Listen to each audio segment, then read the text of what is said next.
한 절씩 교독하겠습니다. 14년 후에 내가 바나바와 함께 기도를 드리고 다시 예루살렘에 올라갔다니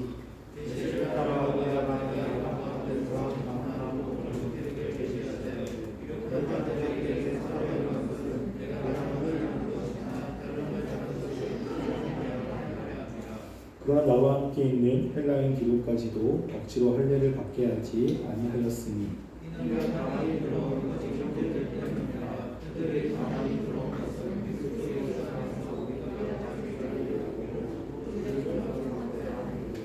그들에게 우리가 한시도 복종하지 아니하였으니 이는 복음의 진리가 항상 너희 가운데 있게 하려 함이라.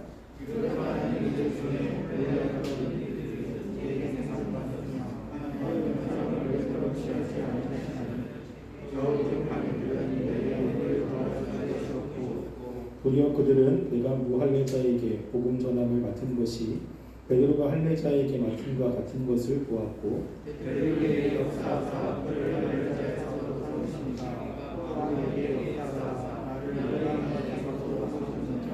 또 기름같이 여기는 야고보와 게바와 요한도 내게 주신 은혜를 알므로 나와 바나바에게 친교의 약속을 행하였으니 우리는 이방인에게로 그들은 헬레자에게로 가게 하려 함이라.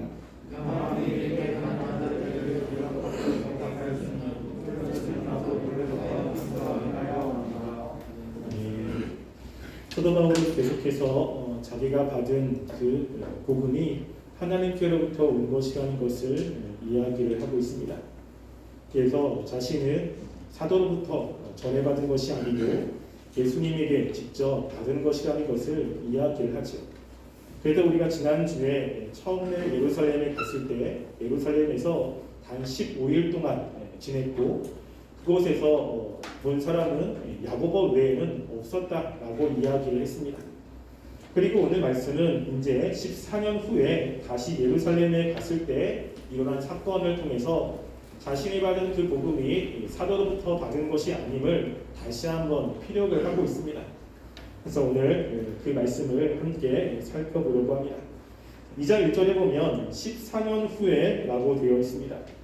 즉 사도 바울이 예수님을 만난 후 14년 만에 다시 예루살렘으로 올라가게 됩니다.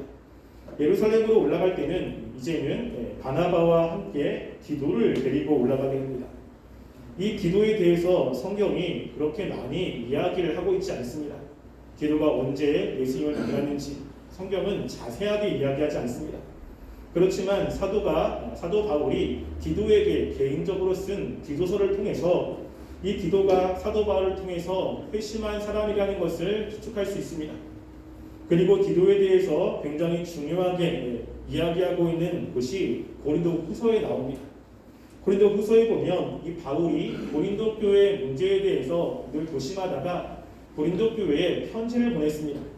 그것이 이제 사도 바울이 고린도 전서를 쓰고 고린도 후서를 쓰기 그 중간에 눈물의 서신이라고 하는 서신이 또 하나가 있습니다. 그 눈물의 서신을 가지고 이제 고린도 교회에 간 사람이 바로 디도입니다. 사도 바울의 눈물의 서신을 고린도 교회 사람들이 읽고 회개하기를 원하는 마음으로 디도에게 그 눈물의 서신을 보냈습니다. 그때 보낸 곳이 어디냐면 드로아라고 하는 곳인데 디도가 그 눈물의 서신을 가지고 고린도 교회에 갔다가 고린도 교회 사람들의 그 반응을 사도 바울에게 가지고 오기를 기다렸습니다. 근데 아무리 기다려도 디도가 오지 않는 거죠. 드로아 지역의 복음이 점점점 확장이 되고 전도의 문이 열렸지만 이 고린도 교회 그 사람들의 반응이 너무나 궁금하고 어떻게 되는지 견딜 수 없어서 그 전도의 문이 열린 것을 포기하고 마게도니아로 갑니다. 그러면서 그곳에서 디도를 만나고 사도 바울이 위로를 받았다는 이야기가 고린도 후서에 나옵니다. 그런 걸 보면 이 디도는 사도 바울에게 굉장히 중요한 사람이었습니다. 지금 여기에 나오는 갈라디아 지역에 있는 사람들도 이 디도를 알았던 것입니다. 그런데 지금 이 갈라디아서에서 나오는 지금 예루살렘에 올라간 이때는 아직 사도 바울이 갈라디아 지역에 가서 복음을 전한 그 시점보다 앞선 시점입니다.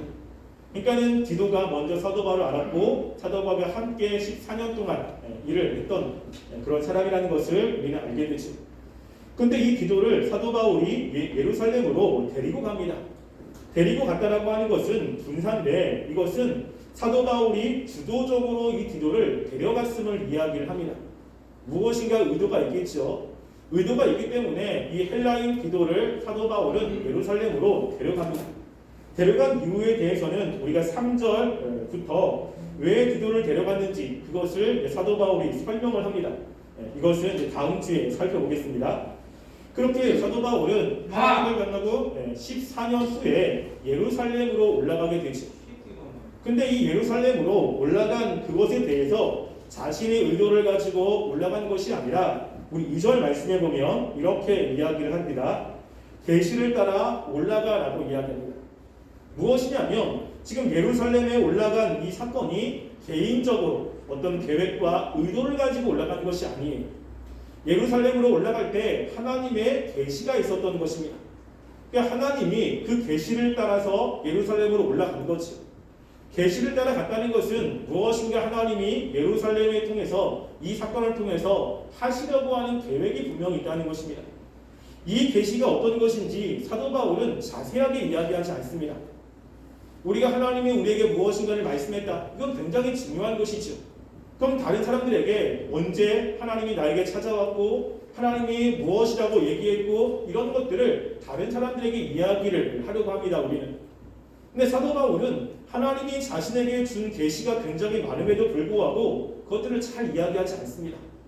왜냐하면 사도 바울은 하나님께 집중해야 되는데 계시를 받은 자신에게 집중할 가능성이 있기 때문에 삼층천에 가까운 그런 경험도 있지만 사도 바울은 그 삼층천 즉 하나님의 나라를 본 것에 대해서 내가 삼천층에 갔다 왔다 라고 이야기하지 않고 어떤 사람이라고 하는 3인칭을 씁니다.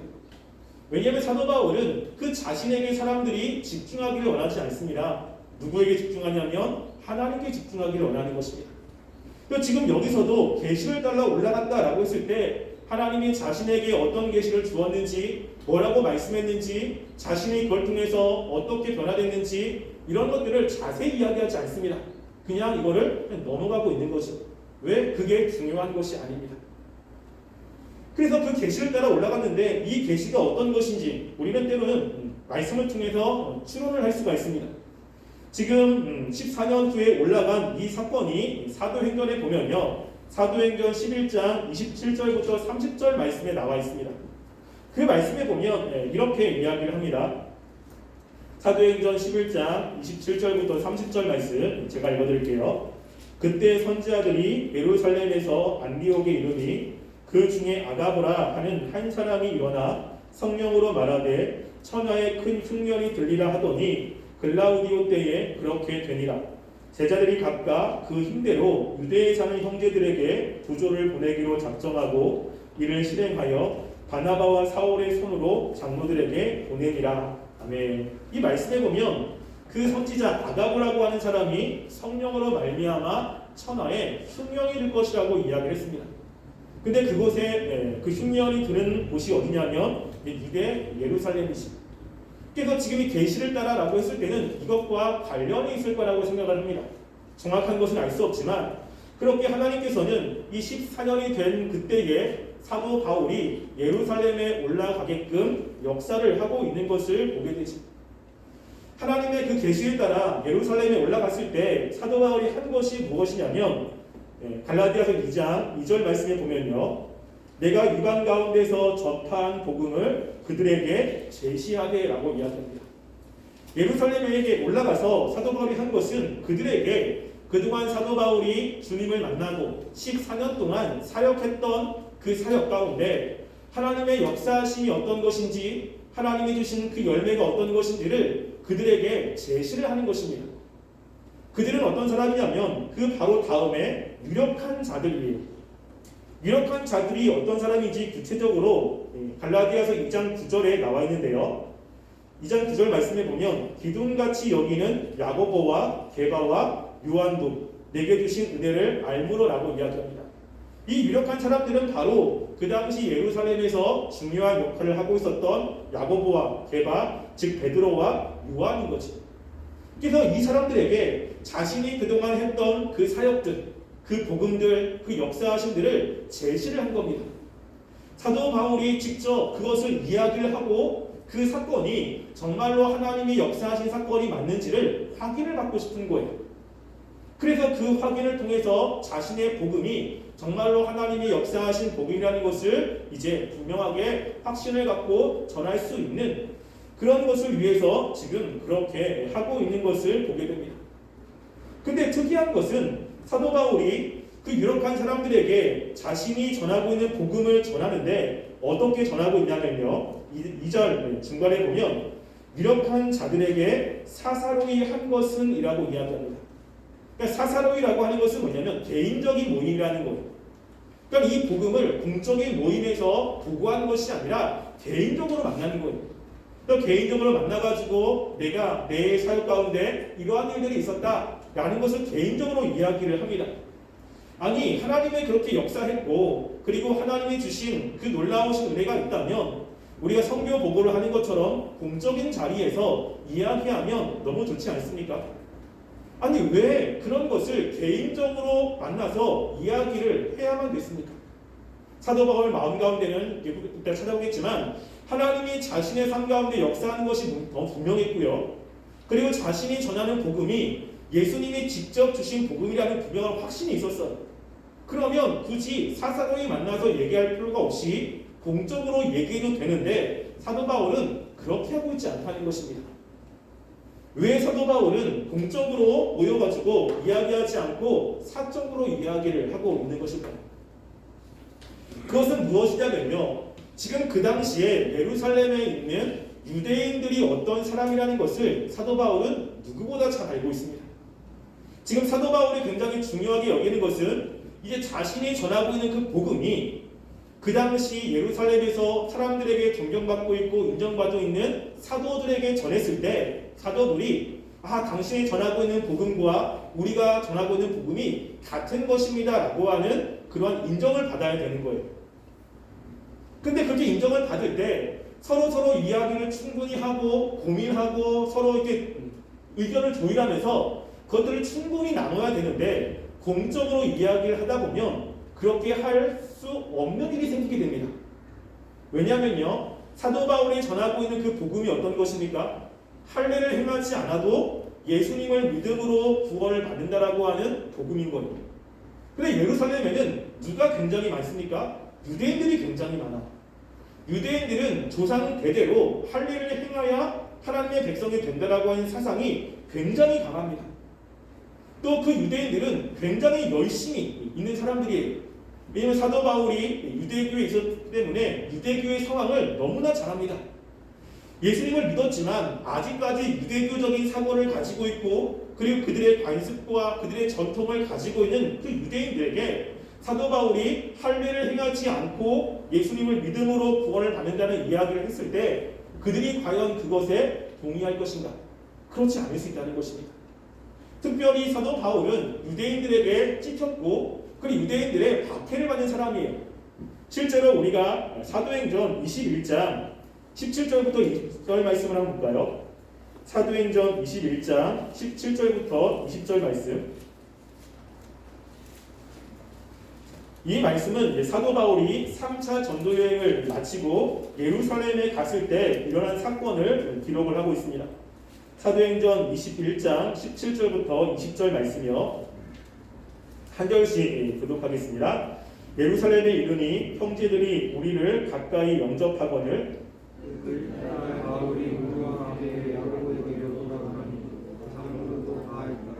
바울이 무단하고 하나님이 자기의 사역으로 말미암아 이방 가운데서 하신 일을 낱낱이 말하니 그들이 듣고 하나님께 영광을 돌리고 바울더러 이르되 형제여 그대로 오는 말을 유대인 중에 믿는 자가 수많이 있으니 다 율법의 육성을 가진 자라. 함께 읽겠습니다. 내가 이방에 있는 무도 유대인들을 가르치되 모세를 배반하고 아들들에게 할 일을 행하지 말고 또 관습을 지키지 말라 한 다음을 그들이 들었도다. 아멘. 지금 여기 사도 바울이 3차 전도여행을 마치고 예루살렘에 왔습니다. 예루살렘에서 이제 오순절 그 절기를 지키려고 했던 거지. 근데 왔을 때 그 당시에 사도들은 사도 바울을 영접했어요. 그리고 함께 이야기를 했죠. 근데 예루살렘에 있는 사도들이 걱정이 있습니다. 그것이 뭐냐면 사도 바울이 유대인의 그 할례를 안 해도 된다라고 하는 이야기를 예루살렘에 있는 유대인들이 들은 거예요. 그러니까 할례, 그 율법에 열심히 사람들이 그 얘기를 듣고서 화가 난 겁니다. 이게 걱정이 된 거예요. 사도 바울을 보았을 때 그 유대인들이 사도 바울을 가만두지 않을 것 같은 겁니다. 그건 나름대로 꾀를 낸 거예요. 그래서 사도 바울이 하나님의 그 율법, 모세의 율법을 업신여긴 것이 아니라 라고 하는 것을 하기 위해서 사도 바울에게 율법의 그 개념을 지키라고 이야기를 했습니다. 근데 그것을 지키는데 문제가 생긴 거예요. 그 문제가 어떤 거냐면 사도행전 21장 27절부터 30절 말씀에 보면 문제가 생겼습니다. 자, 그 말씀도 한번 읽어볼까요? 27절부터 30절까지 한 절씩 교독하겠습니다. 그 이래가 거의 참에 아시아로부터 온 유대인들이 성전에서 바울을 보고 모든 무리를 충동하여 그를 붙잡고 외치되 이스라엘 사람들아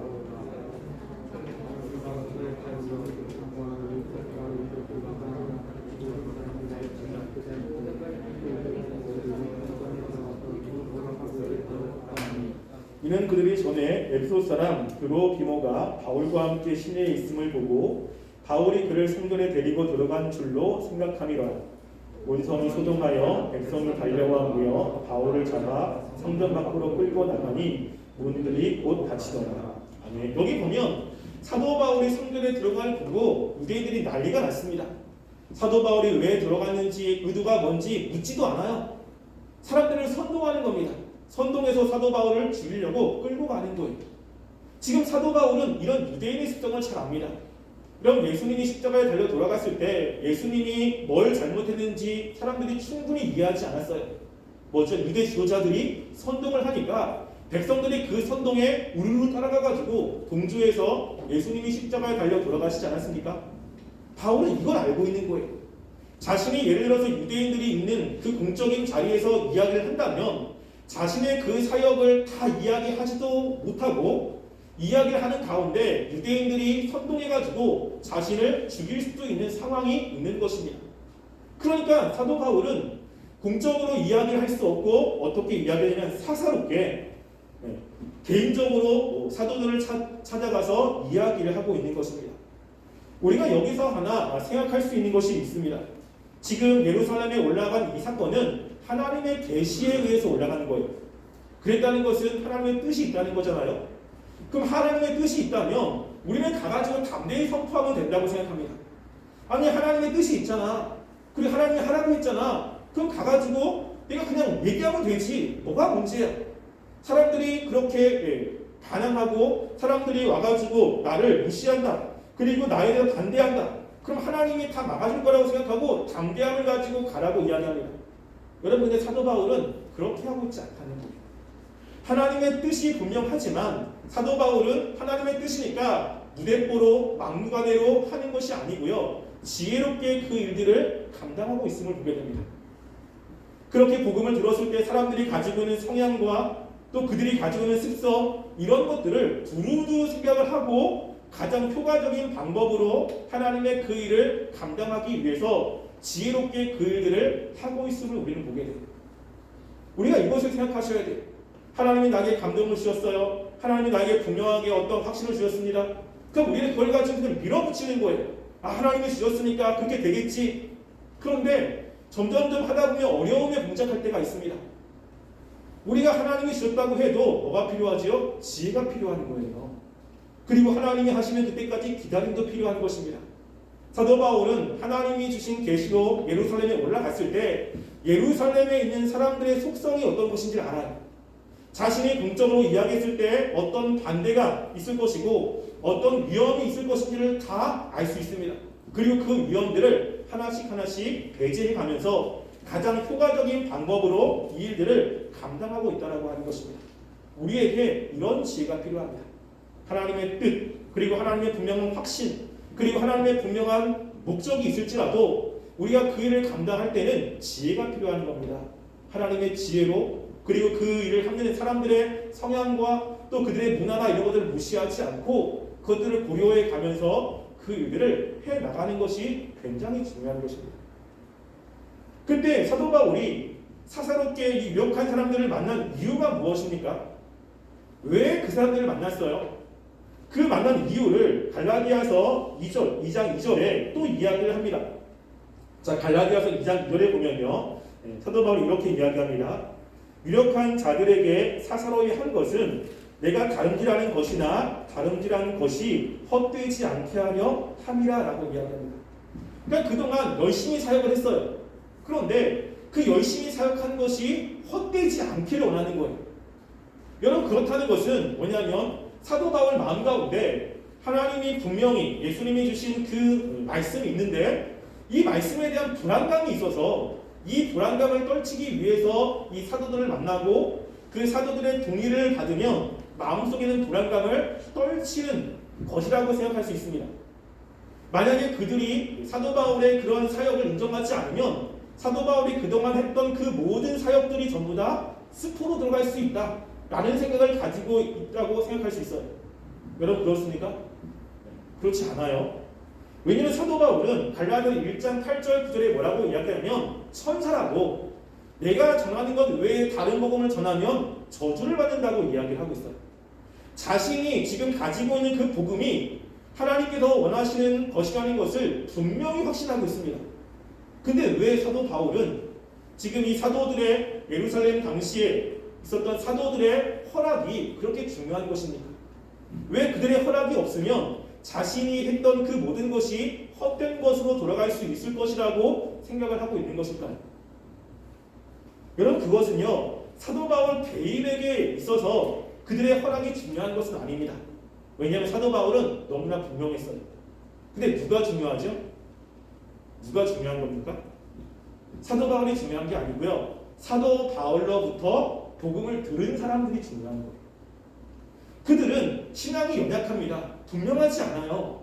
사도 바울로부터 배웠는데 혹시 예루살렘에 있는 사도들이 야, 사도 바울이 전한 그 복음은 틀린 거야 라고 이야기를 한다면 사도 바울로부터 복음을 듣던 사람들, 믿음이 연약한 사람들, 아직까지 그것에 확신이 없는 사람들이 어떤 생각이 들겠습니까? 야, 과연 내가 이 복음을 계속 가지고 있어도 되는가? 라는 생각을 가지고 있겠지. 여러분, 우리가 이런 거 있잖아요. 왜냐하면 분명하게 복음을 믿는 사람들이 있습니다. 어딜 가도 담대한 사람들이 있어요. 그러면 신천지나 이단인들이 와가지고 이야기할 때 마음이 흔들리지 않습니다. 근데 초신자들이 있어요. 초신자들. 아직까지 복음에 대해서 명확하지 않은 사람들이 있어요. 그들은 옆에서 조금만 찔르면 마음이 흔들려요. 누가 조금만 이야기를 하면 정말 그런가? 마음이 흔들릴 수도 있습니다. 그러면 하나님에 대한 그 믿음이 분명하지 않은 거예요. 사도 바울이 지금 고민하고 있는 것이 바로 그것입니다. 사도 바울 자신은 너무나 분명해요. 근데 만약에 사도 바울이 전하는 복음을 예루살렘에 있는 사도들이 인정하지 않아, 그러면 지금 사도 바울에게 의해서 배운 사람들의 신앙이 흔들릴 가능성이 있는 거예요. 그리고 과연 사도 바울이 맞는가, 그리고 예루살렘에서 있는 그 사도들의 복음이 맞는가, 그걸 가지고 서로 경쟁하고 사도 바울이 있는 그곳의 사람들이 분열이 일어날 가능성이 있는 것입니다. 그 분열을 완전히 뿌리째 뽑기 위해서는 사도 바울이 지금 전하고 있는 복음과 예루살렘에서 있는 사도들이 전하고 있는 복음이 다르지 않고 예루살렘에 있는 사람들이 사도 바울의 복음을 들으면서 맞다, 당신의 그 복음은 하나님이 주시는 복음이라고 하는 동의와 그리고 인정이 꼭 필요한 거예요. 이것 때문에 지금 그런 것입니다. 그러니까 개인적으로 무엇인가가 아니라 교회 안에 믿음이 연약한 사람들, 그들의 신앙을 생각하면서 이 예루살렘 사도들의 동의가 필요했던 것이죠. 무엇입니까? 사람들을 실족하지 않게 하기 위한 것이에요. 혹시라도 실족하는 것이 있다면 그 실족하는 그런 요소들을 사도 바울은 완전히 제거를 하고 싶은 것입니다. 그래서 온전히 하나님께 집중할 수 있도록 사도 바울이 지금 사사로이 사도들에게 찾아가서 자신의 모습을 제시했고, 내가 지금 하고 있는 이 복음이 정말로 당신들이 하고 있는 복음과 같은 것인가? 라는 것들을 서로 조율하면서 이야기를 지금 하고 있는 것입니다. 여러분, 우리가 무엇인가 하나님의 말씀대로 살아갈 때 중요한 것이 있어요. 나는 내 확신이 너무 분명해. 그러니까 난 밀어붙일 거야. 난 너무나 확실해. 나 혼자 가는 거, 그것도 중요합니다. 근데 중요한 것은 무엇이냐면요, 나와 함께 있는 사람들의 신앙이 어떤 것이냐, 그것도 굉장히 중요한 거예요. 나는 괜찮은데 내 옆에 있는 사람들이 그것 때문에 정말 실족해. 그것 때문에 자꾸만 신앙에서 벗어나. 라고 한다면 한번 생각해 보아야 됩니다. 내가 하고 있는 그것이 과연 옳은 것인가 라고 하는 거예요. 마태복음 18장 6절에 보면 예수님이 이렇게 말씀을 합니다. 누구든지 나를 믿는 이 작은 자 중에 하나를 실족하게 하면 차라리 연자맷돌이 그 목에 달려서 깊은 바다에 빠뜨려지는 것이 나으니라 라고 이야기합니다. 예수님을 믿는 사람들이 나 때문에 자꾸만 실족을 해요.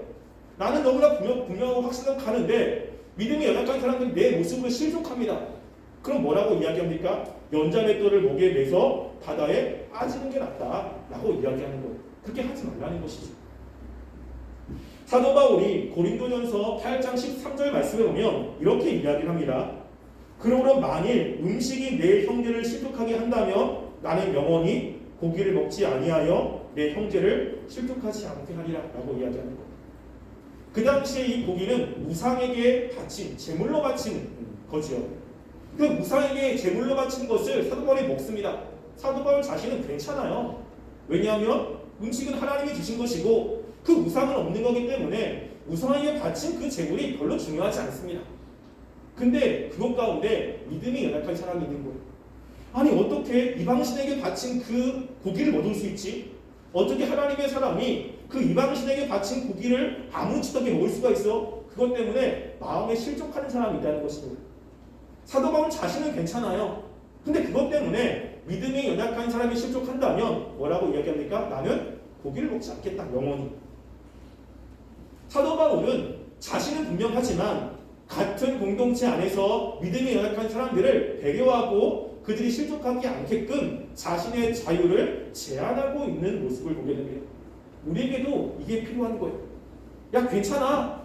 나는 괜찮아. 근데 다른 사람이 그것 때문에 실족합니다. 그럼 우리는 우리의 자유를 그들로 인해서 제한하는 것이 필요해요. 그래서 중요한 것은 나 혼자만 신앙생활 잘하는 것이 아니라 함께 가야 되는 것입니다. 믿음이 강한 사람들은 믿음이 약한 사람들의 그 믿음을 고려해야 되고 그들 때문에 내가 할 수 있는 자유들을 때로는 제한하면서 그들과 맞춰가는 것이 굉장히 중요한 것입니다. 예수님도 그렇지 않습니까? 예수님도 완벽한 하나님이시지만 예수님이 오셔서 생활한 것은 우리에게 맞춰서 생활하는 거예요. 말씀도 사람들에게 맞춰서 말씀하셨고 생활하는 것도 사람들에게 맞춰서 생활하셨습니다. 그래서 예수님께서는 함께 있는 사람들이 알 수 있도록 비유를 통해서 이야기를 했고 비유를 통해서 알아들 수 없으면 그걸 또 설명을 또 해주셨고 그리고 또 보여주셨고 그러면 사람들에게 그 말씀들을 알 수 있도록 맞춰주시고 있는 것을 보게 됩니다. 그러니까 우리가 신앙생활이 잘하는 것은 같이 서로 함께 가는 거예요. 나만 괜찮다고 독단적으로 가는 것이 아니라는 것입니다. 또 사도 바울이 지금 굳이 할 필요가 없는데 이렇게 한 것은 무엇이에요? 자신 때문이 아니에요. 자신에게 양육받은 사람들, 자신의 복음을 들은 사람들, 혹시나 자신의 복음과 예루살렘에 있는 사도들의 복음이 다르기 때문에 그것 때문에 믿음이 흔들리고 그것 때문에 잘 서지 못하는 사람들을 배려해서 지금 굳이 할 필요가 없는 이 일을 사도 바울이 하고 있는 것입니다. 우리에게도 이것이 필요한 거예요. 연약한 사람들을 배려해야 됩니다. 마지막으로 우리가 이걸 통해서 살펴보려고 하는 그 마지막은요, 무엇이냐면요. 지금 사도 바울이 전한 이 복음을 왜 첫 번째 방문했을 때 하지 않고 두 번째 방문했을 때 이야기를 하냐라고 하는 거예요. 사도 바울이 예루살렘을 이전에 10년 전에 갔잖아요. 그럼 그때 가서 자신이 들었던 복음 그리고 자신이 가지고 있는 복음을 야고보에게도 먼저 이야기를 하고 야고보에게 허락을 받으면 조금 낫죠. 근데 그때 하고 있지 않은 거예요. 그때 하고 있지 않고 사도 바울이 회심하는 14년이 지난 후에야 이제야 지금 가고 있는 겁니다. 또 하나님께서 이전에 예루살렘에 갔을 때 그때 하나님께서 사도 바울을 복음을 그 예루살렘에 있는 사도들에게 이야기하게끔 하지 않고 지금 가서 하게 한 이유가 무엇이냐는 것입니다. 왜 첫 번째 하지 않고 두 번째 하고 있을까요? 여러분 그것은 무엇이냐면 하나님의 때가 있다라고 하는 거예요. 하나님의 때. 여러분 사도 바울이 전하는 복음은 무엇이죠? 이방인들에게 이제 복음을 전하는 거예요. 이방인에게 복음을 전할 때 중요한 것은 유대인들이 그동안 가지고 있었던 율법을 지키지 않아도 믿음만 가지고서 예수님을 믿을 수 있다는 겁니다. 그 믿음만 가지고 하나님의 자녀가 될 수 있다는 거예요. 그런데 사도 바울이 1차 예루살렘에 갔을 때가 언제냐면 사도행전 9장 28절부터 30절입니다. 이때가 1차예요. 찾지 마세요. 자, 이때 처음으로 간 거예요. 그런데 그 다음 사도행전 10장에 어떤 사건이 일어난 줄 아십니까? 사도행전 10장은 너무너무나 중요한 사건이에요. 사도행전 10장에는 고넬료 사건이 일어납니다. 하나님이 베드로에게 하늘의 환상을 보여주셔서 유대인들이 먹지 못하는 불결한 음식들, 그런 음식들을 먹으라고 이야기를 하는 거예요. 베드로가 그 환상을 보고서 하나님께 뭐라고 이야기합니까? 하나님, 나는 한 번도 그런 음식을 먹어본 적이 없습니다. 이런 난 못 먹습니다. 라고 이야기합니다. 근데 하나님께서 베드로에게 뭐라고 이야기하냐면 내가 정하다고 한 것을 너는 왜 부정하다고 하느냐? 3번이나 이야기를 해요. 그리고 나서 고넬료 집으로 갑니다. 고넬료는 이방인이죠. 그 전까지 베드로도 그 유대적인 사고를 가지고 있었어요. 그러다가 그 사도행전 10장에 그 생각이 깨지기 시작합니다. 하나님이 그 당시에 가장 유대적인 사람이었던 베드로를 하나님의 방법으로 생각을 깨고서 이방인들에게도 복음을 전할 수 있도록, 그리고 그동안 자신들이 가지고 있던 그 율법, 모세의 율법만 가지고 율법을 지키지 않아도 된다는 것을 사도 바울이 사도행전 10장에 베드로에게 이야기를 하는 거예요. 만약에 사도 바울이 그 처음 예루살렘에 갔을 때 자신이 받은 복음에서 이야기를 했다면 베드로도 그렇고 야고보도 그렇고 사도 바울의 이야기를 수긍하지 못했을 것입니다. 하나님께서는 첫 번째 예루살렘과 두 번째 예루살렘 사건에 하나님이 역사하셔서 사도들에게 그들의 생각을 깰 수 있는 많은 사건들을 그들에게 하신 거예요. 사도 바울은 1차 전도의 1차 예루살렘 때 얘기하면 참 좋겠지만 아직 하나님의 때가 아닌 것입니다. 하나님의 때는 사도 바울이 예수님을 만나고 14년이 지날 때, 그 전까지 하나님이 예루살렘에 있는 사도들의 생각을 다 깨트리고 그들의 시야를 넓혀서 이제는 사도 바울의 그런 복음을 받아들일 수 있게끔 준비를 시킨 기간이 이 기간이라는 겁니다. 그래서 하나님께서는 하나님의 때에 이 일들을 하신다는 것입니다. 우리가 볼 때는 어떤 일이 빨리빨리 되었으면 좋겠을 때가 참 많아요.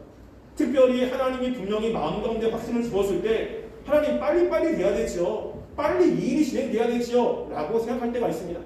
일이 진척이 안 되면 마음이 답답한 거예요. 마음이 답답해가지고 막 조바심이 납니다. 여러분 그 조바심을 가지고 하면요 일이 그르쳐지게 돼요. 하나님은 하나님이 역사하실 때 분명한 때가 있습니다. 그리고 그 때에 하나님이 일을 하시는 거예요. 우리는 하나님의 그 때를 맞춰가면서 움직일 필요가 있습니다. 그럼 예를 들어서요, 하나님이 다윗에게 왕이 될 거라고 기름을 부었습니다. 언제죠? 우리 일반적으로 18살 정도 됐다고 이야기합니다. 여러분 18살의 다윗은 이스라엘 왕이 될 거라고 하나님께 기름 부음을 받았어요. 그러면 바로 그 다음에 왕이 돼야 되잖아요. 근데 그 다윗이 언제 왕이 됐습니까? 다윗이 30살에 왕이 됐어요. 12년이라는 시간이 있었습니다. 12년이라는 기간 동안에 이 하나님은 이 다윗을 준비시킨 거예요. 우리가 볼 때는 빨리빨리 했으면 좋겠는 거죠. 빨리 그 일이 됐으면 좋겠고 빨리 이루어졌으면 좋겠고 그렇지만 하나님은 하나님의 때에 이루어질 때 이루어집니다. 근데 그 중간에 준비를 시키는 것이 있다고 합니다. 이것도 마찬가지입니다. 바울이 첫 번째 예루살렘에 갔을 때 하나님이 이렇게 하시면 참 좋을 텐데 하지 않은 이유는요, 아직까지 예루살렘에 있는 사도들을 아직까지 준비시키지 않았어요. 그들이 아직까지 준비가 되지 않았습니다. 그렇기 때문에 1차에 갔을 때 베드로를 만나지 못했고요. 그나마 야고보 한 사람만 만난 거예요. 그리고 2차에 갔을 때 야고보와 베드로와 요한을 만나서 그들에게 사도 바울의 복음을 이야기할 수 있게 되었고, 그 이야기를 통해서 그들의 동의 그리고 그들의 인정을 받을 수 있었다는 것입니다. 여러분, 하나님은 하나님의 방법으로 일하십니다. 하나님의 때에 일하십니다. 우리가 자꾸만 조바심을 갖고 가면 안 되는 거예요. 근데 우리는 하나님이 주신 어떠한 분명한 깨달음, 또 하나님이 주신 마음의 확신이 있으면 빨리빨리 되기를 원하는 거예요. 내 때에, 바로 내일, 바로 다음에 되기를 원하지만 우리가 정말로 그럴 때 조심해야 될 것은요. 조바심을 가지면 안 됩니다. 천천히 하나님이 하시는 것들을 눈여겨보면서 하나님의 때에 그 일이 이루어질 것을 생각하고 기다리는 것이 필요합니다. 이것이 믿음이라는 것입니다. 사도 바울은 그때가 되었을 때 사도 바울이 전하고 있는 복음이 예루살렘에 있는 사도들에게 인정을 받았고 그 인정을 받은 것 때문에 사도 바울이 그동안 전했던 사람들에게 분명한 확신을 줄 수 있었던 것입니다. 우리가 그 하나님의 때를 기다리며 하나님을 신뢰하며 살아가는 그 청년부녀 되시를 주님의 이름으로 간절히 소원합니다. 기도하겠습니다. 우리가 이 시간에 함께 기도했으면 좋겠습니다.